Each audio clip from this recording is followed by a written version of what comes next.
Hey, Ralph. You okay? Oh, I wish you wouldn't creep up on me like that. What are you doing? Well, to begin with, I need to find my 27mm wrench. I don't suppose you mean this one. Where did that come from? Strange things happen. So, what are you doing? Adjusting bearings. Adjusting bearings? I have no idea what that means. Well, it used to be a normal procedure. And what exactly are you adjusting? The play. The play. The bearing play. That is the play between the rolling element and the inner and outer bearing race. In the case of this car, it has to be controlled and readjusted every 10,000 miles. Uh-huh. You don't really know what I'm talking about, do you?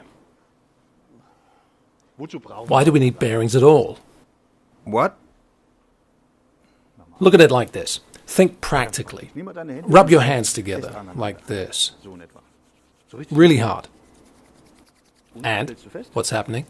It gets warm. And what else? It isn't easy. Now put this extension bar between your hands and try it again. And? Well, it's much easier, of course. Exactly, because there's a rolling element in between. And that's the principle of rolling bearings. Maybe you've heard of the company called Kugelfischer. It is what FAG used to be called in the past, and now is part of the Schaeffler Group. Mm-hmm. And this Mr. Fischer, way back, developed a milling machine that made it possible to manufacture perfectly round balls for the very first time. That makes FAG the oldest ball bearing manufacturer in the world and the pioneer of the rolling bearing industry. Wait a second. To begin with, you were talking about rolling bearings, and now you're talking about ball bearings.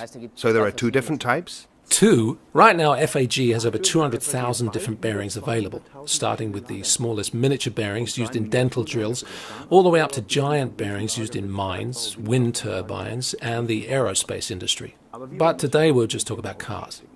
You could say that rolling bearings is just a general term for all bearings in which you find rolling elements, which might be balls, tapered rollers, or pins, amongst others. The basic construction is always the same: inner race, outer race, rolling element, and the so-called cage, which holds the rolling elements in position. And what have you got? Me? The wheel bearings in your car. Which rolling elements? Well, and here you'll find classic tapered roller bearings. So that's probably not the most modern method. No, you can't really say that. Tapered roller bearings are still used today and can, in fact, be the best option depending on the demands. And there have also been technological developments leading to different generations. Let me guess. You've already set them all up for me in the training room, right?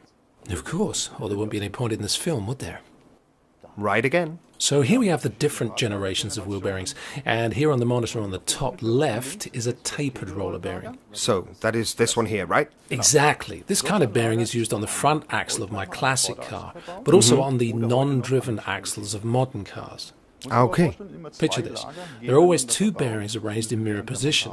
They have to be lubricated, sealed, and then adjusted during installation. These two bearings are now integrated into one unit, and that is why the first generation is the development of the tapered roller bearing. Yeah. This bearing is pre-lubricated, sealed, and can be adjusted by tightening, which increases the torque. Another variation of the first generation unit is a bearing with balls. Mm-hmm. And you can see that this tiny contact surface means minimal resistance. Let me guess. So this depends on the demands I make on the bearing. Here I'm carrying more weight, and here I have a lower rolling resistance, right? Right. Okay. Additionally, starting from the first generation, it's possible to integrate a magnetic encoder into the sealing ring. What's that? The magnetic encoder provides a rotational speed signal, or wheel rotation reading, for ABS, ESP, or ASR system, among others. And with the second generation bearings, installation becomes even easier. Mm-hmm. The bearing already contains a flange to connect it to the brake disc and the wheel, or the bearing is connected directly to the stub axle. Here's something special. The 2.1 generation bearing has a retainer that holds the bearing in an axle position in the knuckle. Mm-hmm. This replaces the circlip that's used in conventional bearings. Mm-hmm. In addition, bearing play is adjusted during production by means of a process called orbital forming. That means less work for the mechanic. Yeah, sure. It's quicker, so the job's done faster. But here we have a flange on each side, right? Yes, but that's the third generation bearing. I see. One flange is fixed to the knuckle and the other is attached to the brake disc and the wheel. So I can save even more time during fitment. That's correct. And what's the cable for? That's the connector for the integrated ABS sensor that provides the rotational speed signal for ABS, ESP, ESR, and so on. Okay, good. Here's another special design featuring a patented face spline. How does it work? I actually set up a model. Oh, Ralph, you'd lose your head if it weren't screwed on. Is this what you're looking for? Thanks. You're too good to me. The face spline transfers the power via the drive shaft to the wheel bearing, enabling a 50% increase in torque in the same sized design. Wow, that's a lot. Here we are looking at an LFT seal. Which stands for? Low friction torque. Says it all. It does just that. So it rotates easier. It rotates a lot easier. It's shown in that working model over there. Try it yourself by spinning both wheels at the same time with your hands. Oh, yeah. You see, the LFT seal runs for much longer, less resistance, and more efficient. Okay, I understand that. But let's go back to the wheel bearings. So we can't really say that the first two generations are completely outdated. Not at all. For each new car model, we develop a wheel bearing that is the best solution for the demands of the manufacturer. It doesn't matter if it's a third, second, or first generation. What matters is that the wheel bearings in general are a safety-critical component. They're responsible for making the vehicle drive safely on the road. And bearings have to be able to handle huge forces, the weight of the vehicle, during acceleration, during braking, and when going around corners. Yeah. Look here. Take this model, like this. Okay. Imagine there is a wheel here. Can you see what happens when you hit the curb? It's subjected to huge forces. Oh, yeah. I get it. I presume that you want to demonstrate that a wheel bearing like this also has to be replaced at some stage. Exactly. And hitting the curb is one of the most common reasons why bearings have to be replaced. And how do I know when the bearing is defective? Wheel bearing defects don't happen solely because of hitting the curb. There are other factors involved. Bad roads, potholes, etc. And it will probably take a few miles until you notice the noise, but be careful. It doesn't necessarily have to be the wheel bearings. It could be any other component, like tires or parts of the chassis. Are you wondering what the card's for? Yes, a little. Then let's go and see Tommy in the garage. He's replacing a worn wheel bearing right now, and then you can see what the card's for. Okay. So here we can see how Tommy is replacing a first-generation wheel bearing. The procedure can, of course, vary depending on the vehicle model. In order to get to the bearing, he needs to remove the wheel, the braking system, and the drive shaft. Is that the wheel bearing already? No, that's the wheel hub, and with first-generation wheel bearings, the hub is not part of the bearing, so the hub has to be removed from the center of the bearing. With the help of a special tool, Tommy is able to replace the bearing whilst the knuckle is still on the vehicle. That means he could do it another way. Well, without the special tool, you would have to remove the complete steering knuckle and use a hydraulic press to press the bearing out and back in again. Eventually, you may have to carry out a complete wheel alignment. So that, of course, means more work and higher costs for the customer. Exactly, and it takes longer. And what's happening now? He's using the hydraulic cylinder to press the hub out of the bearing.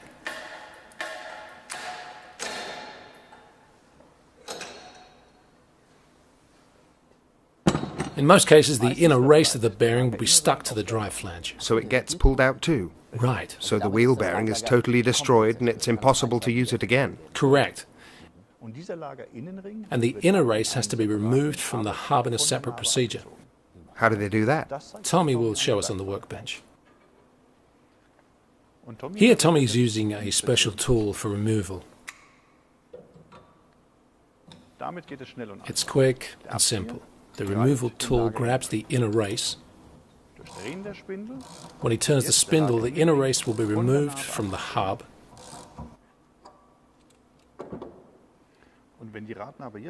If the hub is in good condition, it can be used again. So, now back to the vehicle.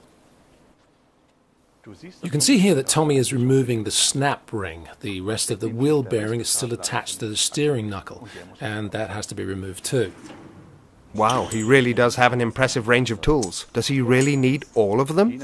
Depending on the vehicle model or the diameter of the wheel bearing, he needs different tools to carry out the repair. Now he will use the hydraulic cylinder again, but this time it is fitted with a different tool. And now he has to pump again. Poor Tommy.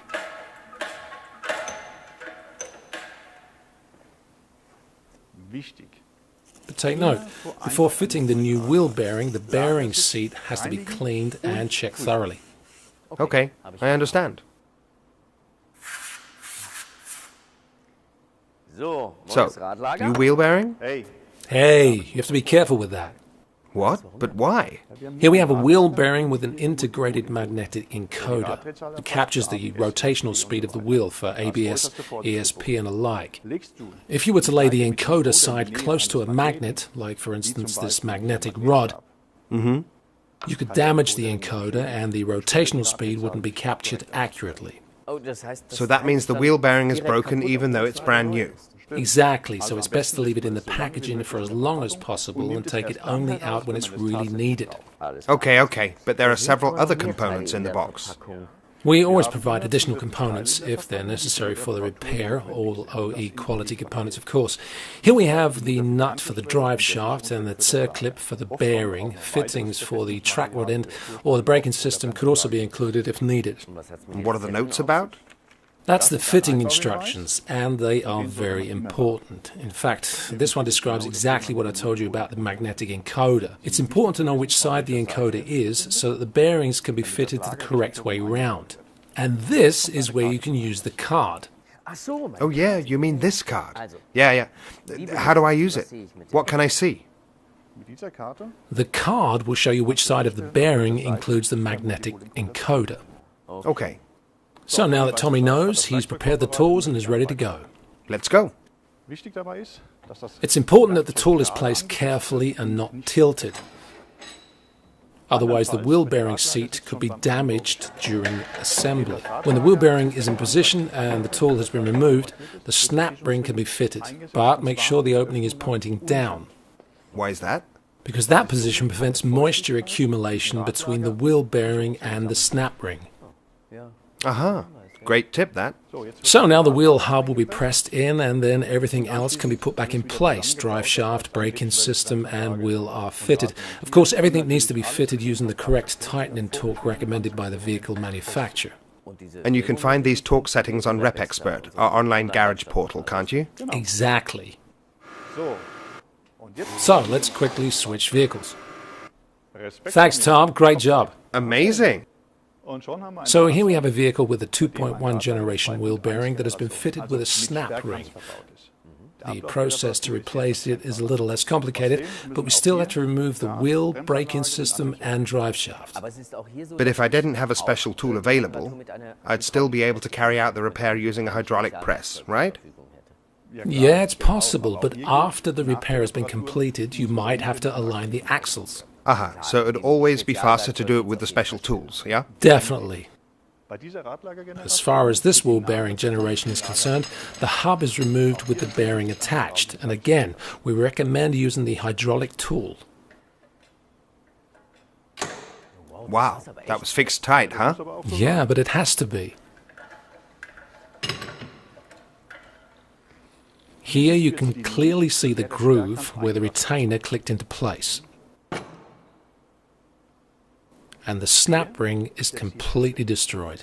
Okay, so that means that this wheel bearing should not be used under any circumstances. Never.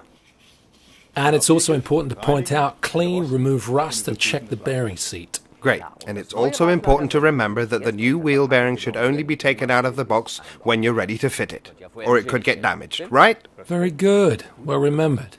And again, we are using our special tools. Though the difference here is that there are two clamps and the appropriate bolts to hold the inner and outer races together. Because firstly, the bearing has to be pressed in over the outer race, and secondly, the snap ring has to be held in place. Otherwise, it would not click into place correctly.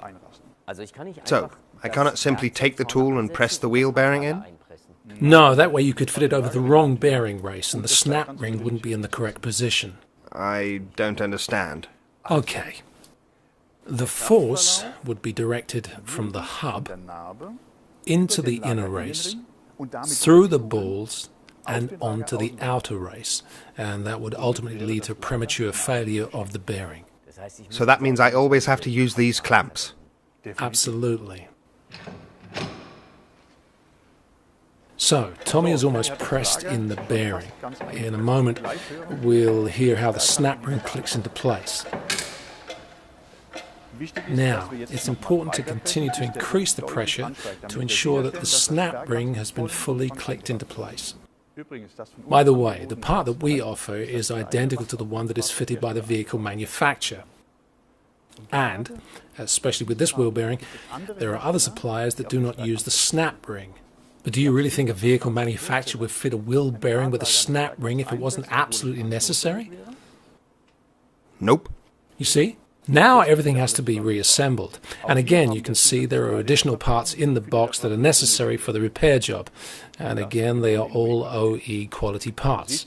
So you can see it's not rocket science. Yet there are rules that need to be followed or something could go very wrong.